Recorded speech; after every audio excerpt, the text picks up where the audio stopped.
Hello friend, this is Vikas Pandey and welcome to easytutforyou.com।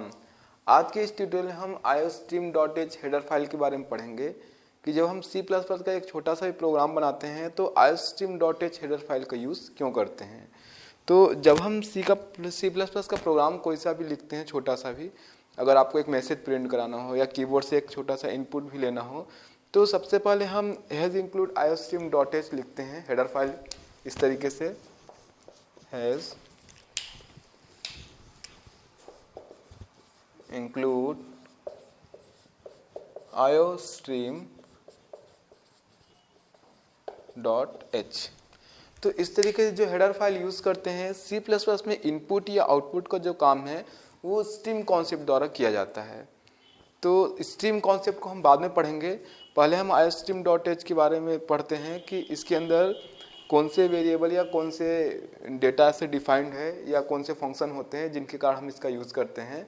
iostream.h का use हम इसलिए करते हैं क्योंकि हम इनपुट आउटपुट प्रोग्राम में यूज़ करने वाले होते हैं और जो स्टैंडर्ड इनपुट या आउटपुट के लिए जो स्ट्रीम डिफाइंड है पहले से, उनके ऑब्जेक्ट iostream.h के अंदर डिक्लेयर्ड हैं।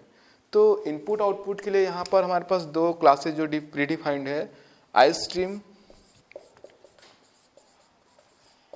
इनपुट के लिए, ये इनपुट से रिलेटेड है, और ostream आउटपुट के लिए, ये आउटपुट से रिलेटेड है। तो इस तरीके से iostream क्लास जो कि इनपुट को सपोर्ट करता है और ostream क्लास जो कि आउटपुट को सपोर्ट करता है, इनके जो ऑब्जेक्ट है वो has include iostream.h header file के अंदर डिक्लेयर्ड हैं, जो कि स्टैंडर्ड इनपुट या स्टैंडर्ड आउटपुट को रिप्रेजेंट करते हैं। तो यहाँ पर iostream या ostream जो कि इनपुट आउटपुट से रिलेटेड है, इसके ऑब्जेक्ट iostream.h के अंदर होते हैं। तो इसके कारण हम इसको पहले इंक्लूड करते हैं ताकि अगर हम इनपुट या आउटपुट स्टेटमेंट का यूज़ प्रोग्राम में कर रहे हैं तो उनका यूज़ हम कर सके। तो उन ऑब्जेक्ट के बारे में देखते हैं।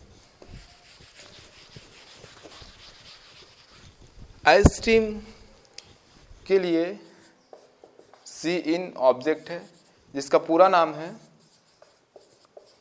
कंसोल इनपुट, और इसी तरीके से ostream के लिए ऑब्जेक्ट है cout जिसका पूरा नाम है कंसोल आउटपुट।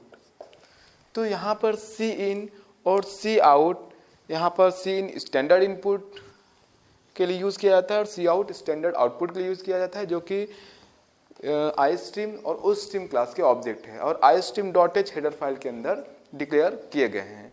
इनका यूज़ हम ऑपरेटर के साथ, इनपुट और आउटपुट ऑपरेटर के साथ करते हुए स्टैंडर्ड इनपुट या स्टैंडर्ड आउटपुट का जो वर्क है, जो टास्क है, वो परफॉर्म करते हैं हम प्रोग्राम में। तो एक एक करके इनपुट आउटपुट ऑपरेटर के साथ कैसे इनका यूज़ करते हैं वो देख लेते हैं हम। सबसे पहले input operator, input operator, input operator. तो इनपुट ऑपरेटर या इनपुट स्टेटमेंट के लिए हम कुछ इस तरीके से लिखते हैं cin के साथ cin।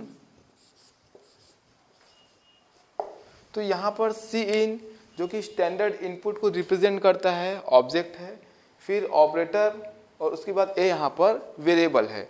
इस तरीके से लिखे गए स्टेटमेंट द्वारा हम कीबोर्ड से वैल्यू एक्सेप्ट करते हैं और वेरिएबल ए पर स्टोर कराते हैं। यहाँ पर ये ऑपरेटर एक्सट्रैक्शन या गेट फ्रॉम ऑपरेटर है। तो इसको हम डायग्राम के फॉर्म में पहले देखते हैं, समझ लेते हैं।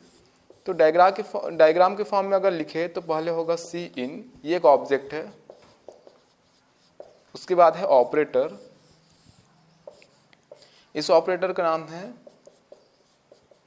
एक्सट्रैक्शन ऑपरेटर, इसे हम गेट फ्रॉम ऑपरेटर भी कहते हैं, और उसके बाद वेरिएबल ए, इसको हम गेट फ्रॉम ऑपरेटर भी कहते हैं। यहाँ ए वेरिएबल है। तो आप यहाँ पर देख पाएंगे cin ऑब्जेक्ट, ये एक्सट्रैक्शन ऑपरेटर और ये वेरिएबल। तो यहाँ पर एक्सट्रैक्शन ऑपरेटर का यूज़ cin के साथ किया जाता है इनपुट के लिए। तो यहाँ पर cin स्टैंडर्ड इनपुट को रिप्रेजेंट करता है। एक्सट्रैक्शन ऑपरेटर का वर्क होता है कि ये इनपुट एक्सेप्ट करता है या दिए गए इनपुट को या जो दिया गया इनपुट होता है उसके अपने राइट साइड की जो वेरिएबल है उसको असाइन करता है।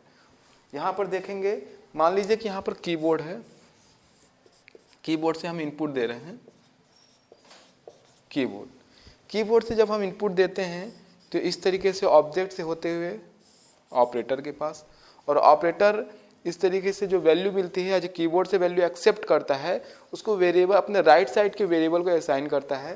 तो यहाँ पर अपने राइट साइड का जो वेरिएबल है उसको इस तरीके से असाइन करता है। तो इस तरीके से जो एक्सट्रैक्शन ऑपरेटर है वो वैल्यू एक्सेप्ट करता है और अपने राइट साइड के वेरिएबल को पास करता है या राइट साइड के वेरिएबल पर स्टोर कराता है, उसको असाइन करता है। तो इस तरीके से सी इन के साथ इसका इनपुट ऑपरेटर का यूज़ किया जाता है स्टैंडर्ड इनपुट के लिए। इसी तरीके से हम आउटपुट के स्टेटमेंट के लिए देख लेते हैं कि सी आउट ऑब्जेक्ट का यूज़ कैसे किया जाता है ऑपरेटर के साथ।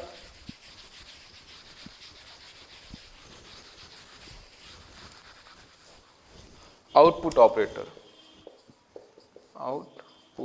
ऑपरेटर, पहले स्टेटमेंट लिखते हैं। मान लीजिए हमको एक मैसेज स्क्रीन पर प्रिंट करना है तो हम लिखेंगे इस तरीके से, ये स्टेटमेंट होगा।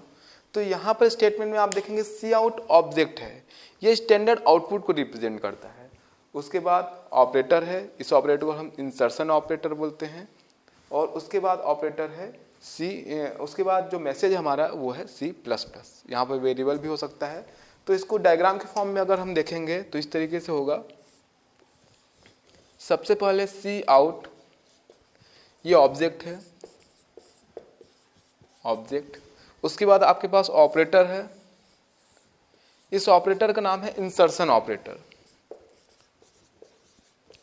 इंसर्शन, या इसको हम बोलते हैं पुट टू। उसके बाद ये वेरिएबल या फिर आपका मैसेज है। तो ये किस तरीके से वर्क करता है इसको देखते हैं। इंसर्शन ऑपरेटर अपने राइट साइड के वेरिएबल से वैल्यू लेता है, एक्सेप्ट करता है, और लेफ्ट साइड में जो ऑब्जेक्ट है उसमें इंसर्ट करता है। तो इस तरीके से यहाँ पर जो डायग्राम होगा ऐसा होगा कि इस तरीके से ये वैल्यू ऑपरेटर द्वारा एक्सेप्ट की जाएगी और फिर इंसर्ट की जाएगी ऑब्जेक्ट को, और चूंकि ये स्टैंडर्ड आउटपुट को रिप्रेजेंट करता है तो ये जो मैसेज है वो मॉनिटर पर प्रिंट होगा। तो यहाँ पर स्टैंडर्ड आउटपुट मॉनिटर है, तो इस तरीके से ये मॉनिटर को दे दी जाएगी। तो इस तरीके से इंसर्शन ऑपरेटर का जो वर्क है वो अपने राइट साइड के वेरिएबल को वैल्यू को एक्सेप्ट करता है और लेफ्ट साइड में जो ऑब्जेक्ट है उसमें उसको इंसर्ट करता है। तो जो ऑब्जेक्ट है वो चूंकि स्टैंडर्ड आउटपुट को रिप्रेजेंट करता है तो इस तरीके से वो वैल्यू स्टैंडर्ड आउटपुट पर दिखाई देती है या उस पर राइट हो जाती है, वहाँ पे डिस्प्ले होती है। तो इस तरीके से जब हम स्टेटमेंट का यूज़ करते हैं सी आउट ऑपरेटर के साथ, तो इस तरीके से ऑपरेटर के साथ ये वर्क परफॉर्म करता है और आउटपुट ऑपरेशन से हमको जो भी मॉनिटर पे जो भी आउटपुट दिया गया है वो दिखाई देता है। तो इस तरीके से इस वीडियो में हमने देखा कि किस तरीके iostream.h हेडर फाइल का यूज जब हम करते हैं तो उसके अंदर जो डिक्लेयर है सी इन और सी आउट ऑब्जेक्ट वो इंसर्शन ऑपरेटर और एक्सट्रैक्शन ऑपरेटर के साथ इनपुट और आउटपुट का जो ऑपरेशन है वो कैसे परफॉर्म करते हैं, जिसके लिए हम उसको हेडर फाइल के रूप में इंक्लूड करते हैं अपने प्रोग्राम में। आगे हम और भी टॉपिक के बारे में देखेंगे C++ के। तब तक के लिए आप हमारी वेबसाइट easyturfforyou.com से लॉगिन कर सकते हैं। तब तक के लिए बाय।